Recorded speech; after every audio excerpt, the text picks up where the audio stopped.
கோவை வந்தடைந்த வந்தே பாரத் ரயிலுக்கு உற்சாக வரவேற்பு அளிக்கப்பட்டது. எர்ணாகுளத்தில் இருந்து பெங்களூரு நோக்கி சென்ற சிறப்பு வந்தே பாரத் ரயில் கோயம்புத்தூர் ரயில் நிலையம் வந்தடைந்ததும் ரயில் பயணிகள், தொழில்துறையினர், கல்லூரி மாணவர்கள், பாஜகவினர் என பலரும் வரவேற்றனர்.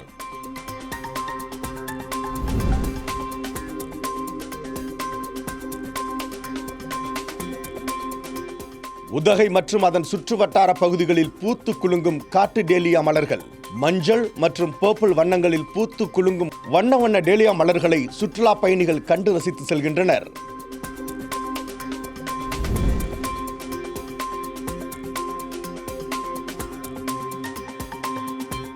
புதுச்சேரி தனியார் மருத்துவக் கல்லூரியில் பயிற்சிக்கு வந்த மாணவிகளிடம் பாலியல் சீண்டலில் ஈடுபட்ட ஊழியர்களை பணி நீக்கம் செய்ய வலியுறுத்தி கல்லூரி மாணவர்கள் தொடர் போராட்டத்தில் ஈடுபட்டனர். குற்றச்சாட்டுக்கு உள்ளான நபர்கள் மீது இதுவரை நடவடிக்கை எடுக்கவில்லை என கூறியுள்ளனர்.